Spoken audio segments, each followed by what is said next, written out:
afternoon to our next New Economic Shortcuts, our monthly format where we invite very brilliant people to present their new findings, books, papers, and then discuss that. We're in the midst of a very angry, some passionate times and some really important times when looking around in the world and having a look at what's happening in the sense of what we usually are discussing in our forum is about changing paradigms, having something like a new paradigm emerging, and then in looking into history and paradigm shifts in history, we realized then that this is not straightforward and things are going back and forth and with very different phenomenon in parallel going on. And that's what we've seen these days too, where we have some, let's say, more progressive and new paradigm policies, like maybe what's happening in the US currently with what some call Bidenomics. And then there are very confusing phenomena like the comeback of very radical market people. And that's the case for Argentina in these days with someone looking quite crazy and going back to ideas that we've thought about being from the past. And that's exactly what why we invited, or not why we invited, but that's exactly the topic that you have written about, Quinn Slobodian, in your newly published book, CrackUp Capitalism, about the way some people again and again try to establish very radical market solutions and in getting people into power and endangering democracies.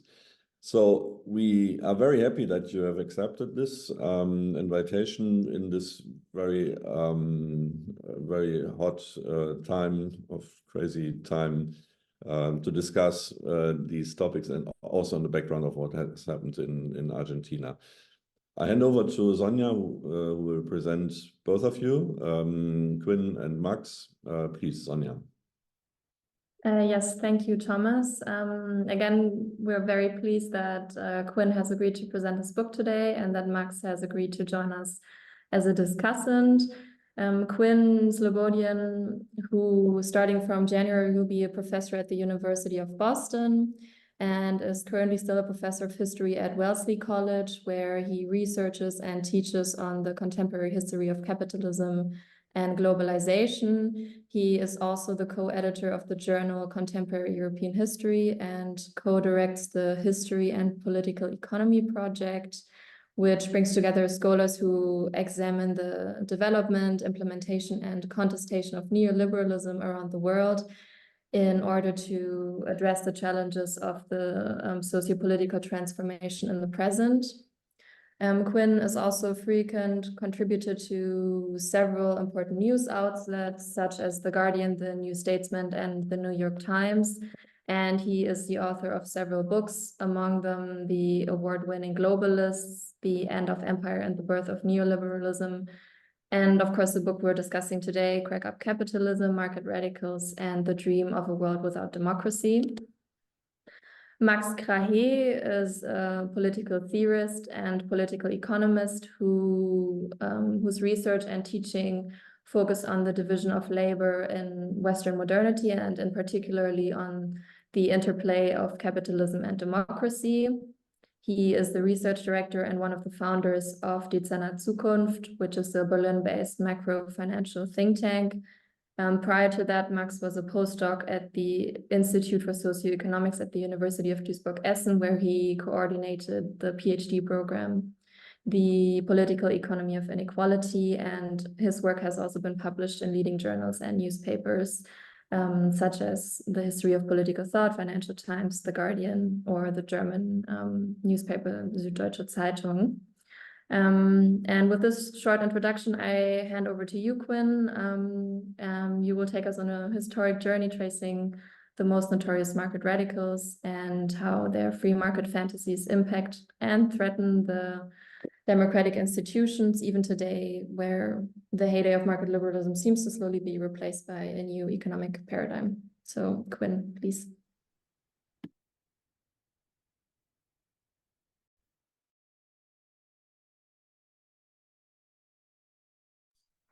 Thank you very much, Sonia, for the introduction, and Thomas as well for the invitation, and to Max for agreeing to comment today. So what I'm going to begin by doing is to give a sort of an overview of what I'm doing in the book that's just been published in German in translation, as you can see from the image on the screen there, and which has been out in English now for a few months. I have to say, when I published this book, it seemed like it might have passed its moment, that there was a kind of irrelevance to talking about questions of market radicalism, extreme neoliberalism, and libertarianism at a time when all the conversation was about the kind of pendulum swing back towards the power of the state, the return of industrial policy, the kind of muscular economic efforts at sort of central planning of the economy in some ways from above. But as it turns out, there are, as I've written about with my collaborator, Dieter Pleva, at least 9 lives of neoliberalism. And it seems like we've now entered into one of the 6th, 7th, or 8th of those, with the latest furore around Javier Milei in Argentina. So what I'm going to do with this short presentation at the beginning is introduce kind of the central character of my book, which in a way is this political geographic unit called the zone. And what I want to do is explain how, if we put on the kind of zone glasses, we can help understand the past and the present a bit better. So to add a little bit of specificity, I want to say that this book helps to challenge what I think are 3 assumptions or theses of post-Cold War order. One of these, I would say, is the supranational thesis. So the idea that after the Berlin Wall fell, there was kind of one direction of travel that was most important for political economy and political organization, which was upward, that there was ever more integration. We can think here of the European Union, NAFTA, the World Trade Organization, other mega regional trade agreements, that the big story of the 90s and the 2000s was the upward shift. We'll see how I think that can be challenged. Second, the so-called end of history thesis, or the idea that there was kind of one political ideology left standing in 1989, and that was that of liberal democratic capitalism, which over time the countries of the world would all converge towards. Thirdly, I think implicitly the idea that what we were all converging towards, even if it was through integration, was a kind of a unity around the container of the nation state, that this was the last resting place in a way of humanity, that politically we will always end up in a kind of self-determining nation state that can then enter treaty relationships or international law relationships with other nations. This, as we'll see, is something else I'm going to challenge and do challenge in my book. So how does this relate to, we can, I think, begin by talking about how this relates to things I've written about before, and I think Max is going to pick up on this as well in his comments.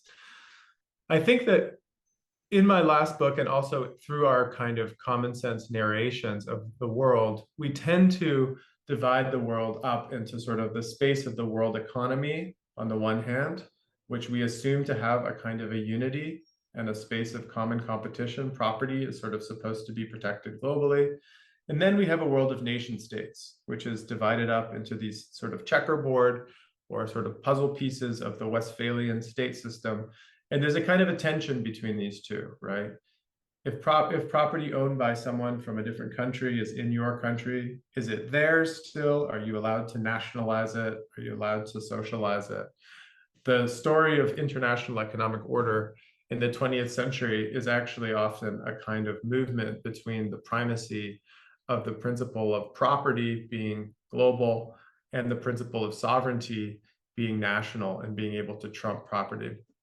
That sounds a bit abstract. It's laid out in great detail in my book, Globalist, but you can also just think of it more simply as a kind of binary that we often use between the space of the world and the space of the nation. I think that's relevant for making sense of the last few years of politics, because especially since 2016, I think we've assumed that there are kind of only two settings on the global stage. Either we're in an era of the world, era of globalization, or we're in an era of backlash to the space of the nation. 2016, we saw Trump, Brexit, the AfD, FPÖ, Bolsonaro, a host of other challengers to the global order from the far right, who spoke a language of the nation. So often, if you read the newspapers or you read the headlines or read even the monographs and academic articles, people will talk in terms of a pendulum swing. We were in an era of globalization, now we've gone back to an era of nationalism. I think this has been an unsatisfying and often incorrect way to describe the challenges that the international economic order has experienced. And the way that I'm going to make the case here, and the way that I make the case in the book, is to say that we need to realize that over the last few decades, it's unhelpful kind of descriptively to think of the world as divided only between one of globalization or nationalism. In fact, since the 1970s and accelerating since the 1990s, the world has been kind of punctured and perforated by these spaces called special economic zones, export processing zones, offshore financial centers, industrial parks, areas that have a different legal status than the space outside of them. In other words, I think to make sense of global politics, and I'll give you a series of examples of what I mean, we need to see that there's at least one more important political geographic unit that we need to add alongside the space of the world and the nation. These world's special economic zones, you can see, have their own kind of geography. They cluster in specific places. They have their own kind of intensities and concentrations. And what I argue in the book is that if we kind of put on the zone glasses, then we start to see politics differently than we might otherwise. This is an image from the classic John Carpenter film, They Live, in which the main character puts on these set of shades and can suddenly see the secret messages being conveyed to him. But I think in a similar way, we can sort of reread and re-envision a lot of the assumptions about politics if we put on the zone glasses. What do I mean by that? Here are some examples. The Chinese challenge has often been talked about in these terms as a kind of return of economic nationalism, a turn away from the global settlement of the 90s and the 2000s. How are they concretely performing this supposed challenge to the world order? Well, it's not that helpful to talk about it, I think, as just economic nationalism, with the implication that they're just turning inwards towards a domestic Chinese market, even if that's an important part of what they're doing. They're also, of course, extending outward through the Belt and Road Initiative, which has sort of stalled recently, but nonetheless operated through kind of extending out zones to important points, as we can see on this map, along naval routes, along trade routes, some overland, some over water, and touching down in specific places along the way, often places that have been sites of important sort of naval ports or trading ports over the centuries before in the era of maritime empires. So already you put on the zone glasses, you see Chinese economic nationalism is also about sort of extending footprints or nodes abroad. What about the British Conservatives? When the Brexit vote went through, people often said this was a sign of Britain sort of pulling up the drawbridge, turning inward, returning to a kind of Little England nationalism, and turning its back on the world market. Anyone who looked closely at the conservative economic policy plans knew that that was always incorrect. In fact, they saw the EU regulations as a kind of a burden, trapping them from going global, as they often described it. The way that they intend to kind of re-globalize the British economy is often by zoning technologies. So it's by creating small sites along often the coastline of the UK, where investors get special privileges inside of them, They are removed from domestic oversight from local government, and there's a kind of incentive for foreign money to come in and invest there. As I describe in the book, this is a policy that extends back to the late 1970s, and it's about the attempt to kind of create little Hong Kongs in the heart of the former British Empire. Another example is Viktor Orban's Hungary, often used as the kind of template for a supposed economic nationalist bellicose protectionism. In fact, Orban has been very welcoming to foreign investors, not just the reliance on German auto parts manufacturing, but also looking further eastward. He has helped set up a new special economic zone in which workers have different sets of rights, there's less regulations. And this is created to help keep the South Korean electronics manufacturer Samsung in Hungary. Poland is another example where, although the language in cultural terms is obviously one of conservative values and the restoration of a certain kind of heteronormative, patriarchal, traditional style family order, economically, it's often about accelerating those projects of globalization from the 90s and 2000s. So since 2020, all of Poland, the nation, is also a special economic zone, having a kind of a special set of incentives and ways of attracting foreign investors. Another example further south is Giorgia Meloni's Italy, where special economic zones were introduced by Matteo Salvini in the era of the Lega-led government. Once again, not something one would assume that a kind of nationalist, backlash-oriented politician would do, sort of try to create enclaves where national sovereignty is actually diminished for the interest of drawing in foreign investors. And yet he did do that, and now Meloni is talking about merging the entire Mezzogiorno, southern part of Italy, into a single special economic zone. There's just a bit of language there from her on the slide that she says, "We're convinced that the goal must be achieved by abandoning the logic of welfarism, which does not work, and providing opportunities for work and growth, and making those areas of the country competitive and attractive for investments and businesses." So this is really 1990s style neoliberal globalization rhetoric. It could have come from McKinsey, could have come from the World Bank.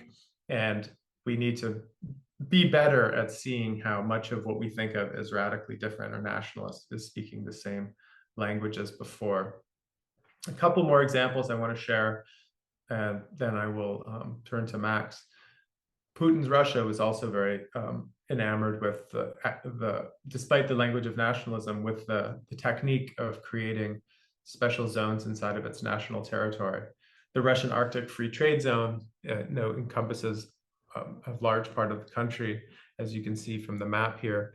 And Iran has been using special economic zones along the Russian border for some time now to build drones and to sort of often figure out ways to get around sanctions in other ways. So the zoning technology is also favored by the Russian authoritarian government.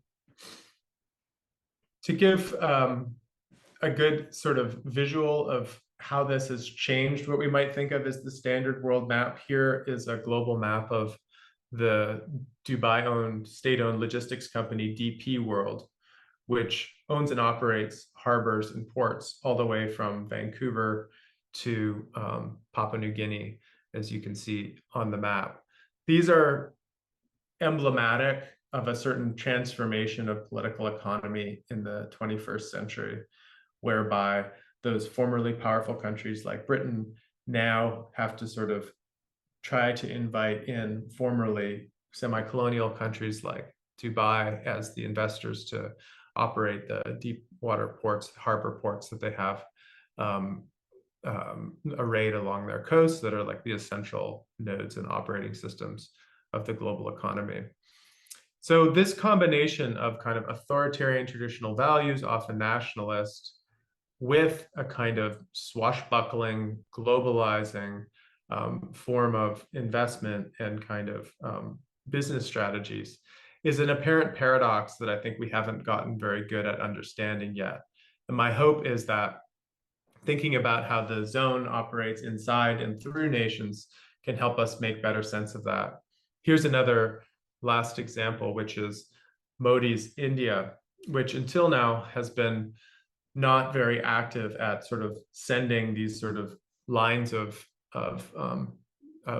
zones of investment beyond its own borders. Inside of its own borders, has been very active, often performing extraordinary acts of dispossession of local occupants through the creation of special economic zones. But this is announced just last September 2023, the India, Middle East, Europe Economic Corridor, which, as you can see, goes from Mumbai to Jebel Ali, which is sort of the Ur export processing zone in Dubai, by rail through Riyadh to Piraeus in Greece, which is owned and operated by a Chinese construction company.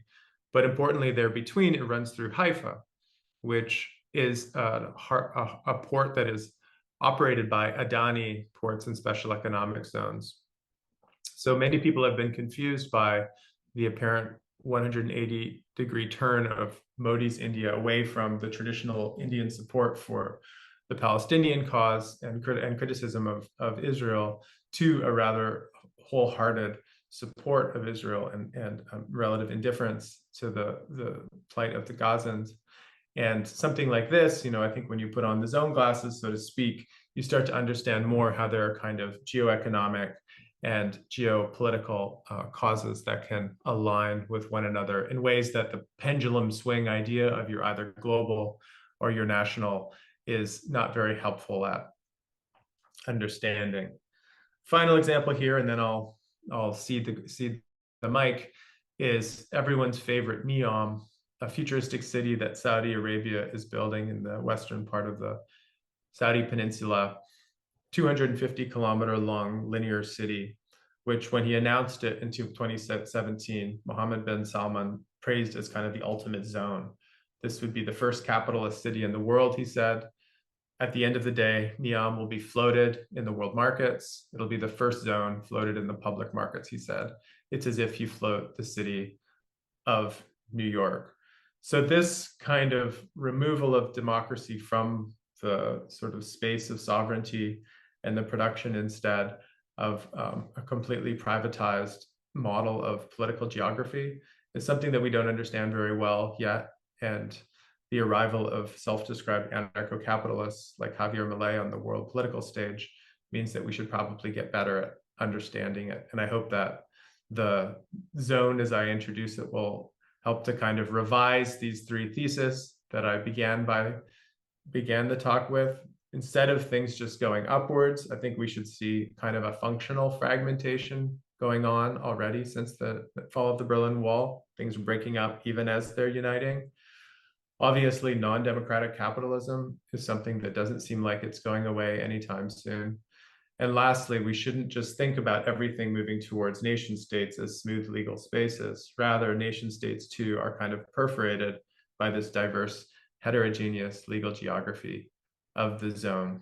So I think that's probably given us enough to chat about. And I'll turn to Max to hear what he has to say. Thank you, Quinn. And Max, please. Yeah, thank you, Quinn, for the presentation and for the book, both this one and the previous one.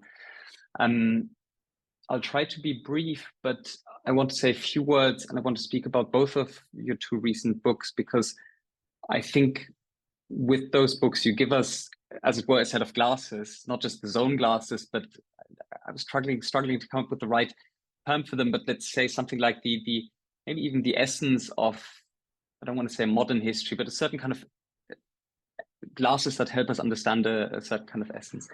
Now, why do I think that? I think you put your finger on a tension that for most of the second half of the 20th century, in most of Western Europe and North America, was considered to be solved and buried, the kind of classic tension between capitalism and democracy. If you want to make it very simple, democracy means we all have the vote. capitalism means very few have the wealth, and the evident tension is, well, if we all have the vote, why don't we use it to take some of the wealth, right? Super simple.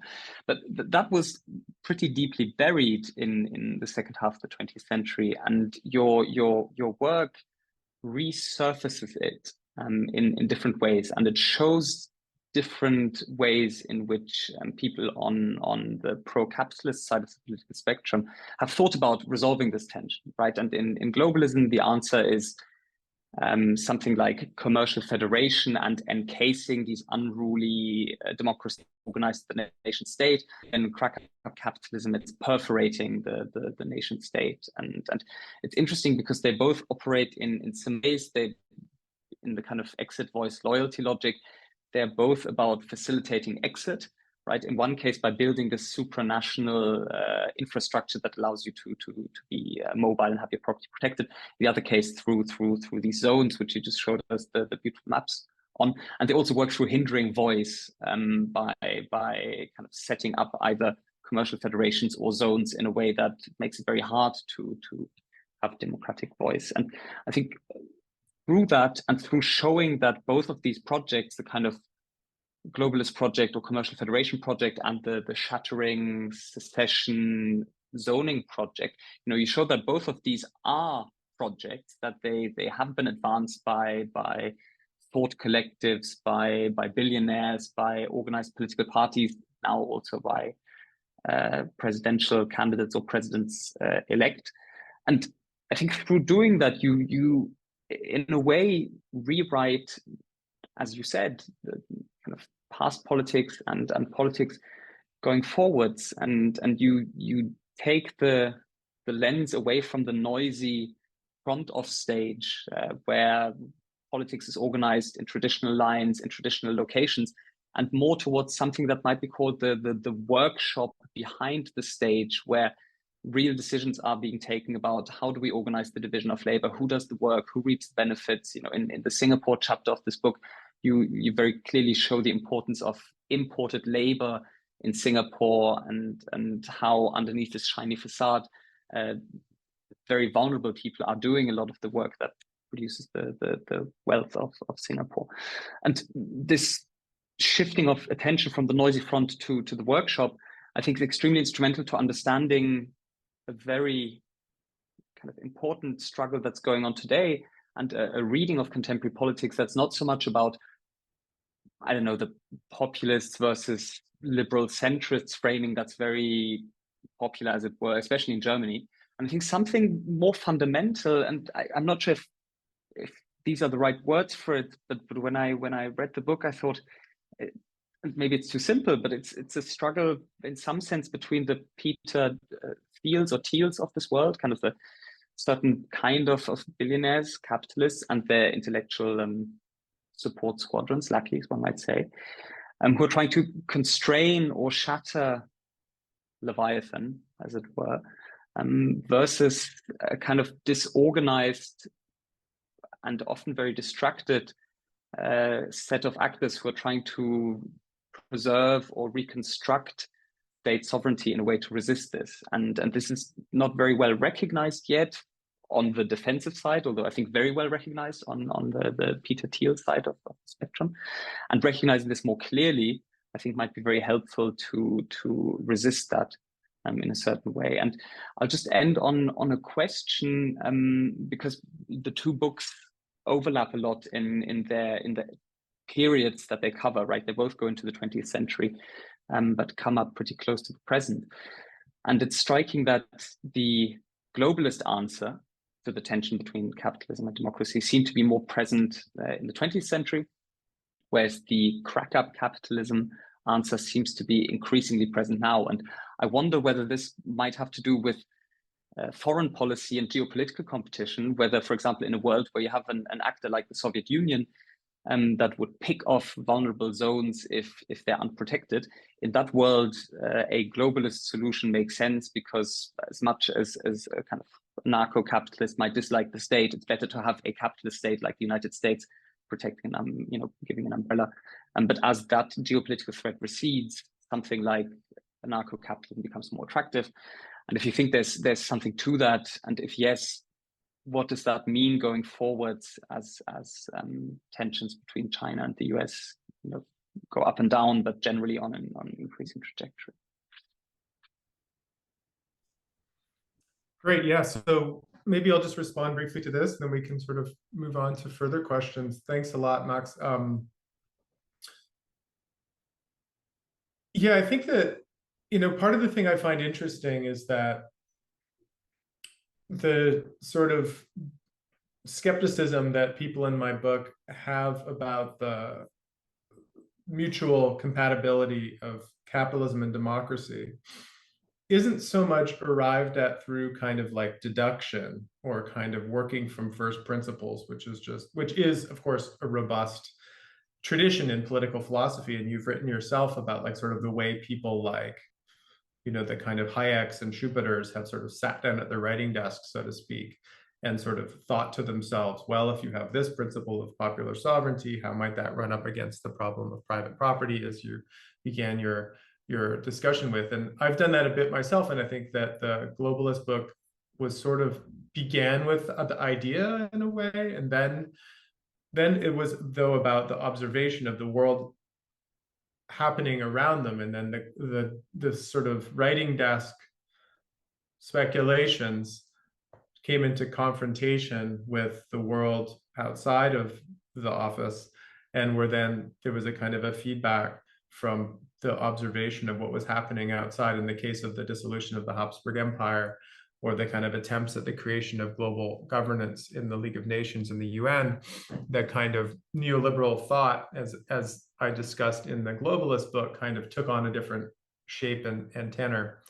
This is a kind of, I think, the methodology, you could say, kind of goes even further in that direction, where I think that often there's a kind of a real inductive form of reasoning here, where the kind of libertarians I'm looking at aren't so much beginning at first principles always, but they're actually just looking out at the world and they're saying like, who's doing well, right? Like, who is succeeding at the game of capitalism in the 1970s and 80s?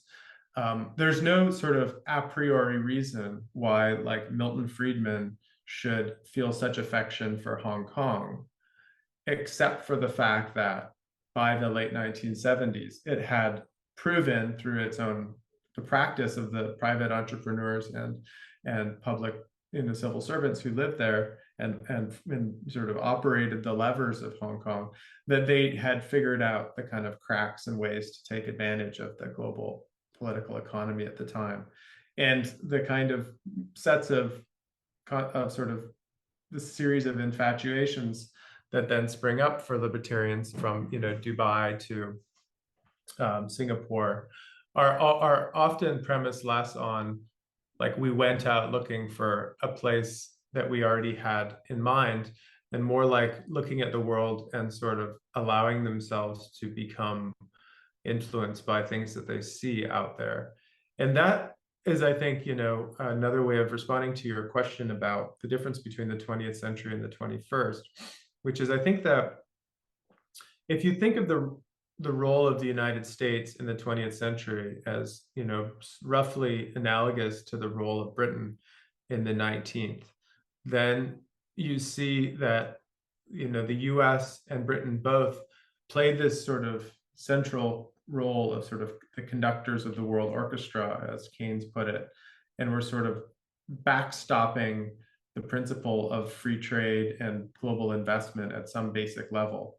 But as they did so, they allowed for the kind of creation of competitors to their own power underneath the umbrella of their own security, right?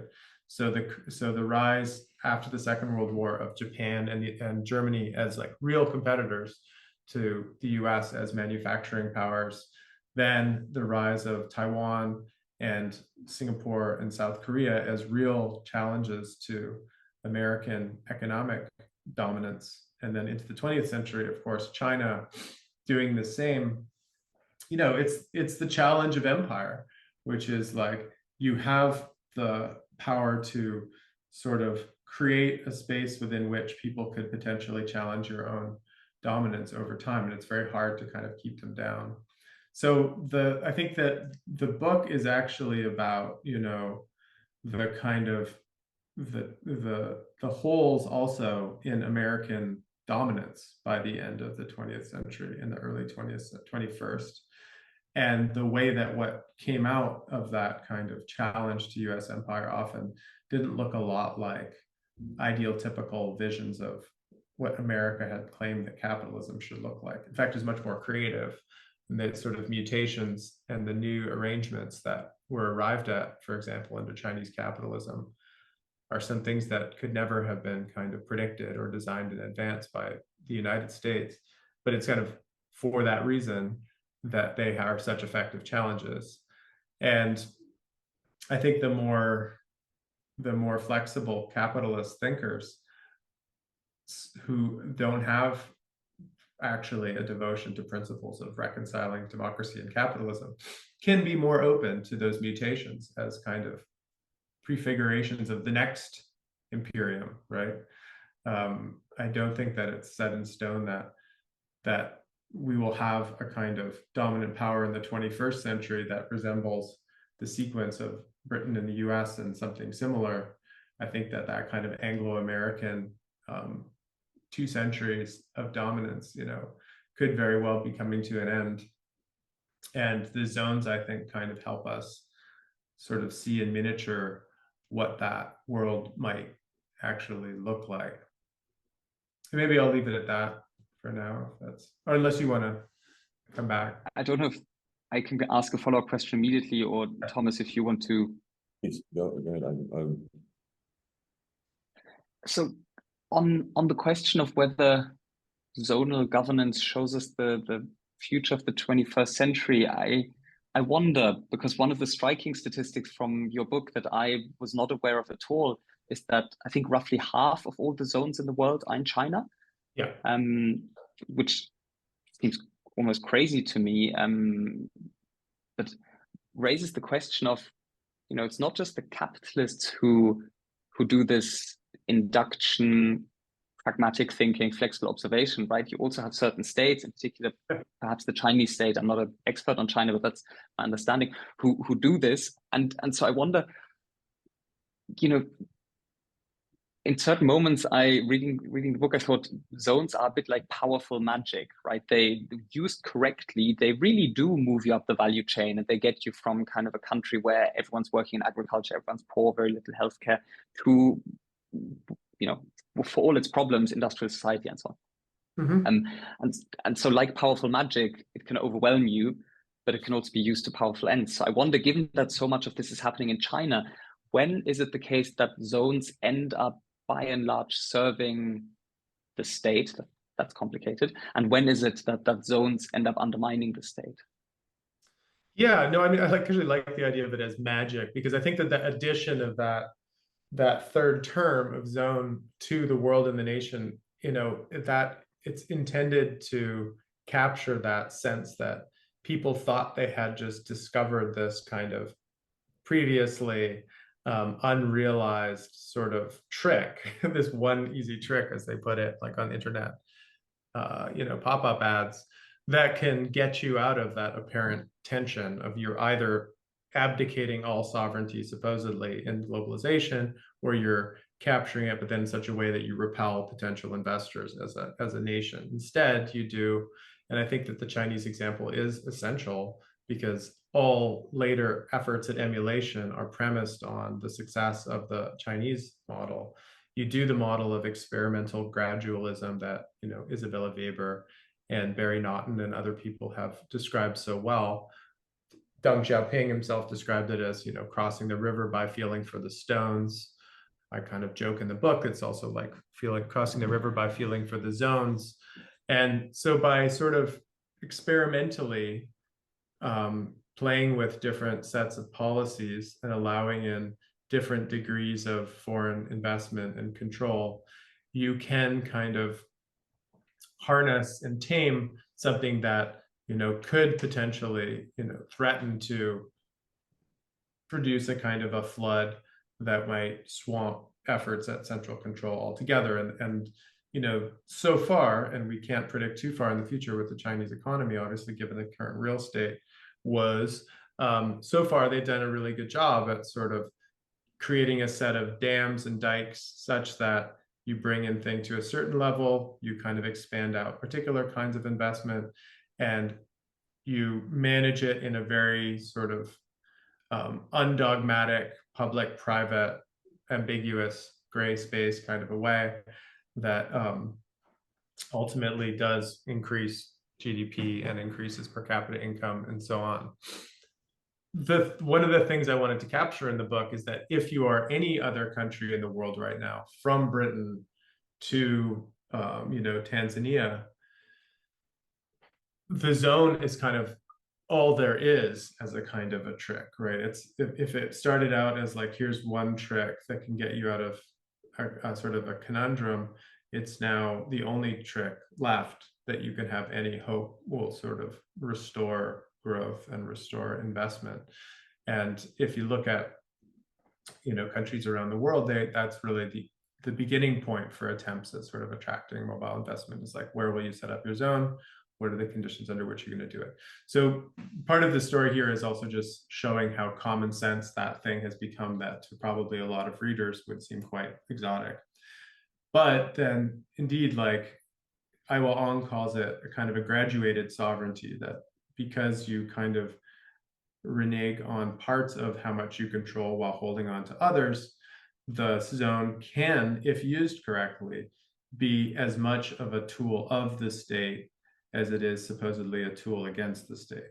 And I think that's sort of the twist ending of the book, if you like, is that you have generations of libertarians putting hope and faith in the zone as a way to kind of increase a certain kind of freewheeling, entrepreneurial, individual economic freedom.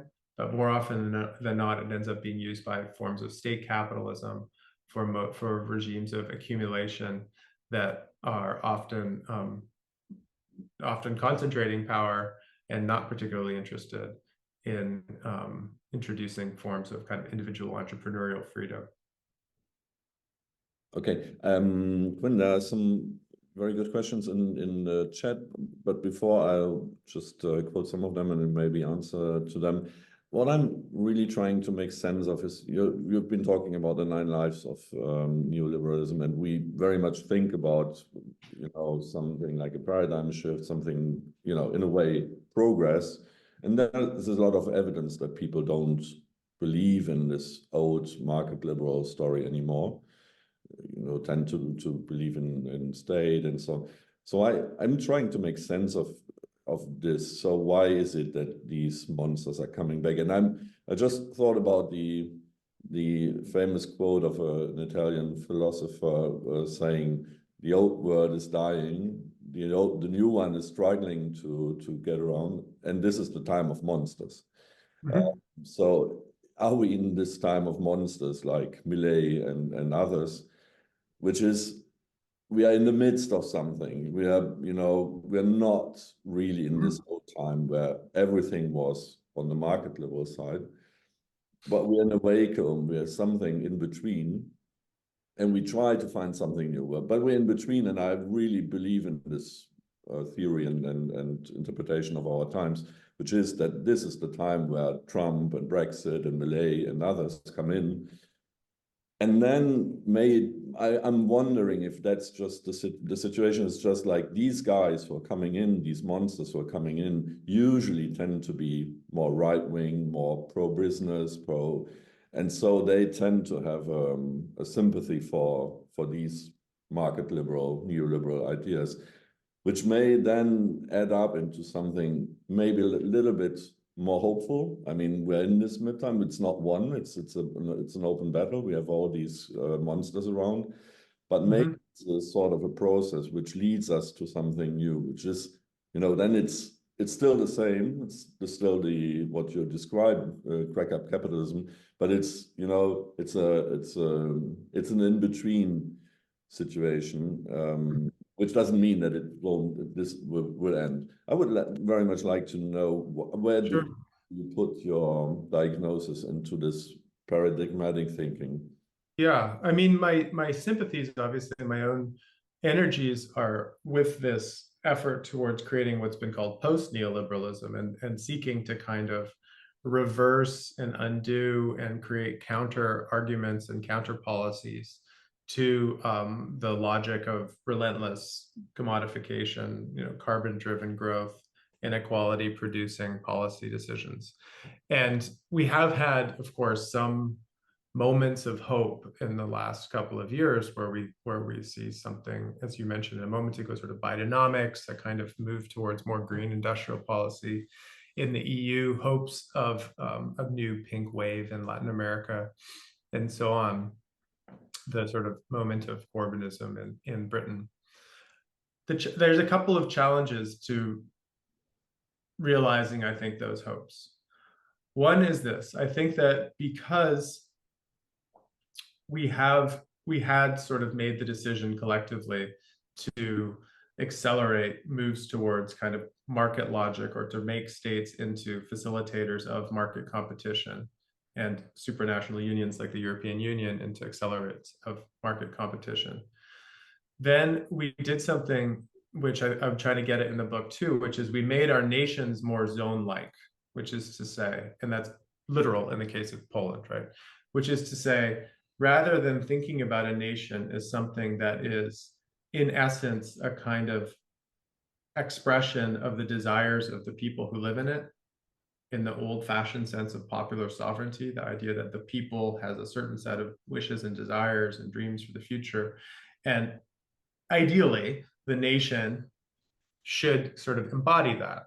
That's the hope. That's the hope of nationalism, if there is one.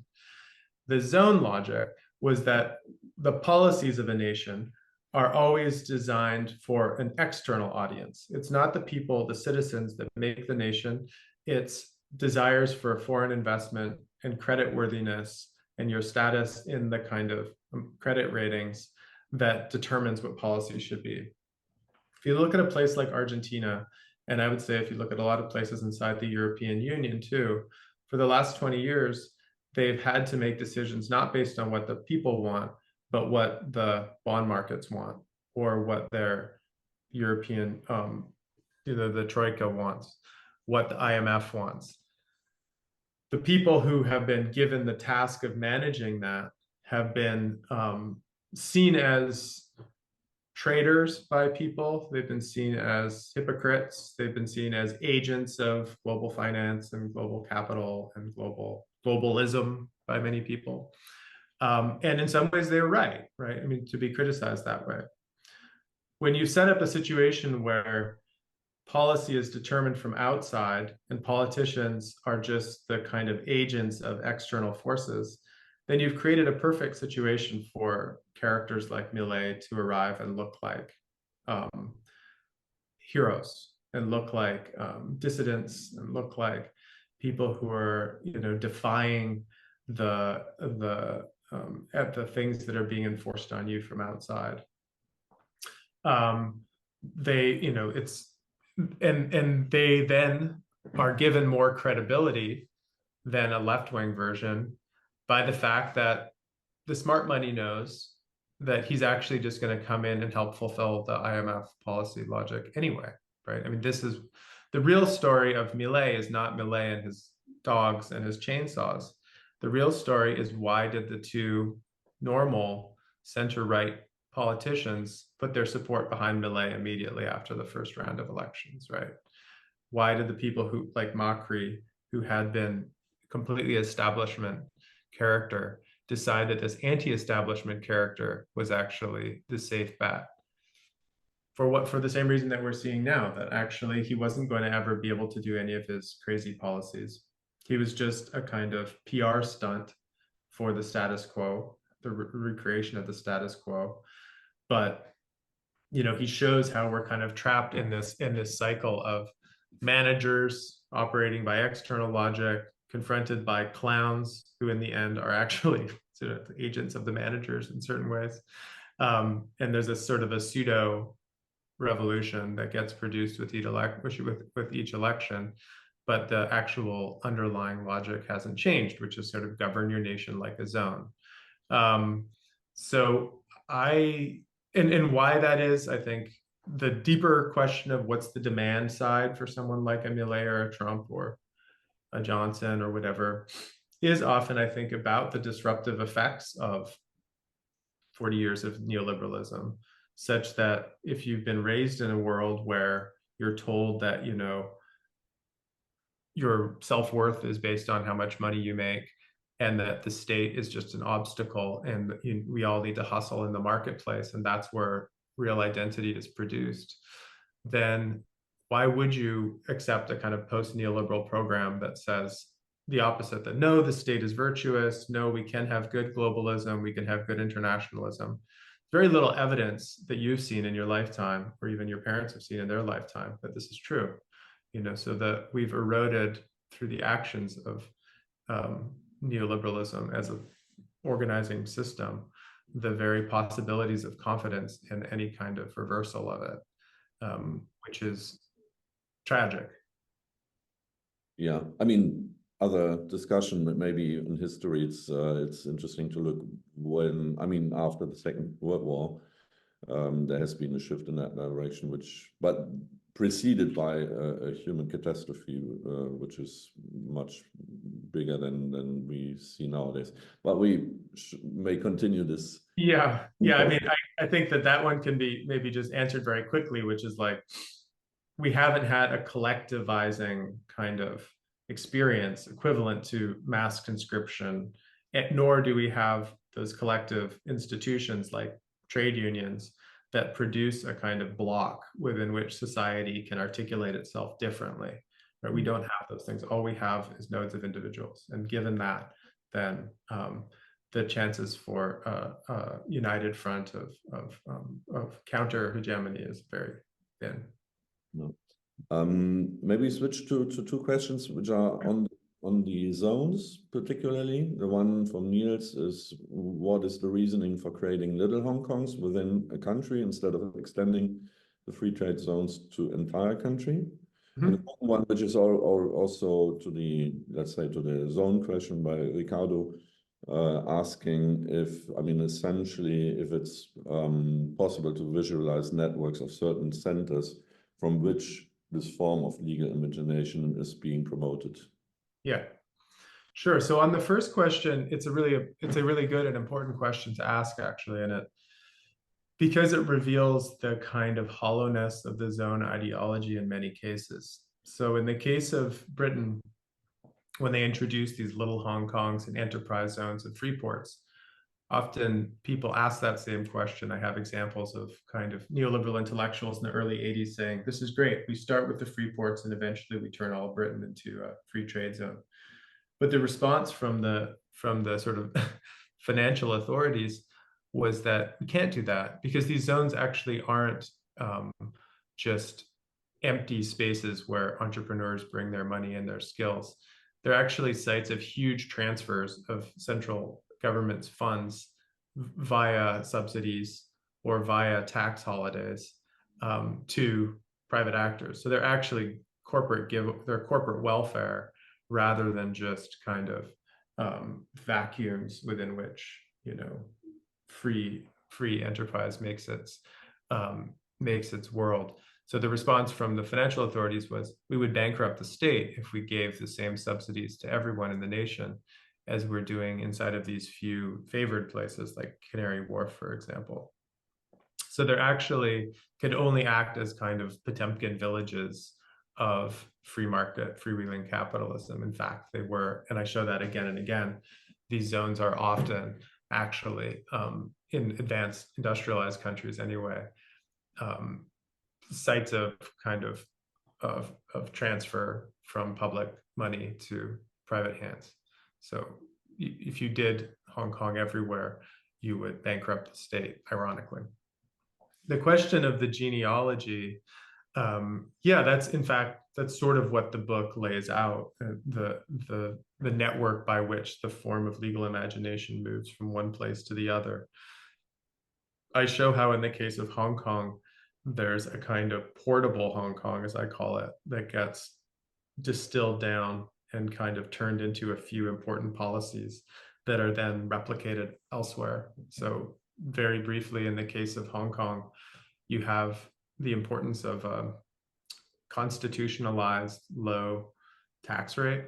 So 15% flat tax is the real reason why libertarians were so wild about Hong Kong in the 1970s, when the top marginal tax rate was, still 80% plus in places like the US and the UK. So locking in a low tax rate through a constitutional amendment is something that was done across Eastern Europe, both in zones and at the national level. It's the very thing that the OECD is currently trying to reverse with a minimum corporate income tax. It's a version of the Schuldenbremse and the Balanced Budget Amendment, which was promoted in a series of places through kind of Hong Kongification, you could say. But it's also there is a kind of a genealogy that also runs from export processing zones in the 1950s in places like Puerto Rico and Taiwan, promoted by the UN. There's another genealogy about foreign trade zones, which began in the 1930s in the US. The special economic zone per se is coinage of the Chinese in the 1970s. So there's a kind of a convergence of different forms of legal exception, which by now have just taken on this single name of the special economic zone. I lay out the genealogy in the book. Okay, Max, would you perhaps? Yeah, maybe one comment on the previous question on the time of monsters or the time of morbid symptoms. From a financial lens, I think the move to get from a neoliberal settlement to a post-neoliberal settlement has a very particular challenge, which I think is extremely hard to get out of. Right? Financially speaking, there is no vacuum in the world. One of the central moves of a neoliberal settlement is to create the kind of legal framework that gives you certainty on kind of future financial flows. And then through extremely pro-finance sets of regulations, you allow those future revenue streams to be aggregated into current capital valuations, right? And so the world is then fully discounted into the present, and everything is given these values that you can transfer across time, and they're made real in the here and now. If you try to move out of this kind of legal order, you will inevitably diminish those financial values, because part of popular sovereignty, part of democracy is to say, look, at the end of the day, everything within the constitutional bounds is up for grabs. Democracy is as much the rule of the living over the dead and all of that. And so that prevents this capitalization of future revenue streams into present value and diminishes them. And so even though people are clearly very discontented, very unhappy with the kind of society that neoliberalism produces, they're also unhappy when moves out of that settlement hit the valuation of their homes or the valuations of their pension pots. And so someone like Millet or the kind of the right anti-establishment figures, right-wing anti-establishment figures, they offer anger at the status quo, but precisely because the smart money knows on which side they ultimately come down on, as Quinn said, the hit to kind of the present capitalization of future income is lower. And so that is it's a kind of financial perspective on why it's so hard to get out of the neoliberal settlement. Yeah, I think that's very well put. And it allows me to just say something maybe about how finance plays into this story, because I've been talking mostly about things like manufacturing, but in fact, the zone story is really about the creation of the so-called offshore world, and the way that has kind of that has sort of blackmailed national governments into allowing a world of tax havens to continue to exist for, I think, exactly the reasons Max laid out. So one of the things I talk about in the book is, it's a well-known story, but it's still always startling that, the offshore dollar market is first created in the city of London as a way for the Soviet Union to hold its dollar reserves somewhere securely abroad. That in the 1950s, that then produces a place in which dollar-denominated loans are being made outside of the space of regulation of the United States.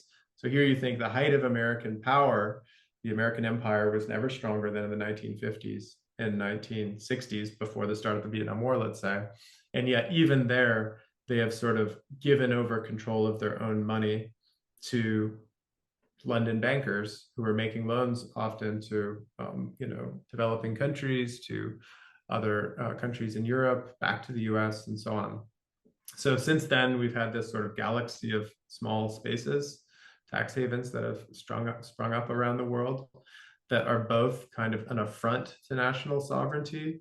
And technically speaking, governments say they want to rein them in, but they're also serving such a core function for capitalists that if you take that away from them, then you might get sort of counter reactions where the companies pull up stakes and leave, they move their headquarters somewhere else, they find someone who's willing to do lower tax rates on corporate profits. So I think that's part of the story too, and is the way that this counter galaxy of zones that you see when you put the glasses on is also kind of pressure points on national governments that sort of hinder them from making more redistributive policy or making policies that might lead to capital flight and exit by country or companies that in the end often their nations sort of rely on. Yeah, maybe just a last short comment on a question which links to something we didn't discuss yet, I think, is about climate. I think that's an interesting question in the sense, I mean, it seems obvious that there are a lot of right-wing people like Trump and others who are climate deniers or anything, not very much pushing for climate policies.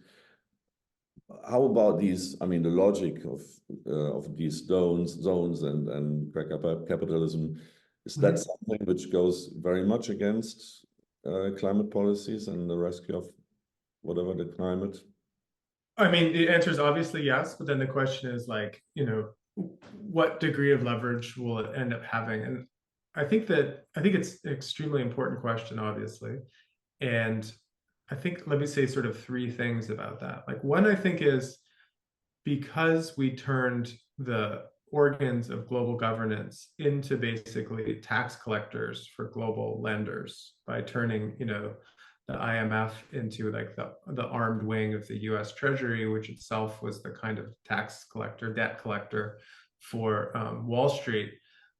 We've discredited global governance, I think, altogether, so that, it's not a coincidence, I think, that people like Klaus Schwab and the World Economic Forum have become such lightning rods for people's sense of unorganized anger and discontent with their worlds, because those people have done a lot of things that they have not had to account for. And now to think that we're going to look to Davos to solve climate problems is frankly a joke. I mean, I don't think it's a criminal conspiracy the way that his real critics would say, but it is a joke. And the idea now that we're holding the climate summit in the Emirates, with the leadership of someone who is interested only in sort of increasing markets and exports for local natural gas and oil, is also self-discrediting, and it is a joke. So the top layer of solutions, sort of green capitalist governance, has been totally discredited for good reason for the time being, I think. The idea of exit is also going to remain very attractive for people of means when states or nations start to try to change regulations to, decarbonize, to kind of increase taxes for problems of climate equity. The flight of top-level Silicon Valley people from California to Miami is just a great sort of miniature case of this, like exit inside of one nation. And proper anarcho-capitalists are ringing the alarm about green globalism and green capitalism as something that you need to take your money offshore, take your personal, family and your property offshore to kind of avoid. So I think that absolutely that's going to be any attempt to kind of turn the tide on carbon-driven growth is going to multiply the efforts of exit, both internally and externally. And I, at the end of the book, sort of turn to the language of zones to talk about things like sacrifice zones, right? Which are those parts of countries which are often near the coast that are considered like uninsurable or eventually uninhabitable, that just need to be, the populations, whole plot populations need to be displaced. The kind of exclusion zones that also spring up in sites of economic or ecological catastrophe. These are the kind of mirrors of the zones of accumulation and concentration of wealth, are those places that have been sacrificed and abandoned. And I think that you know, the traffic from one to the other is really only going to be accelerated, and there's nothing much except the depressing to say there. I think the only positive way one could spin this is to say that we could think about the way that zoning technologies are also sort of reverse engineered to be used for positive purposes. So in some ways, Biden's IRA plan is sort of creating zones for green production and reinvestment.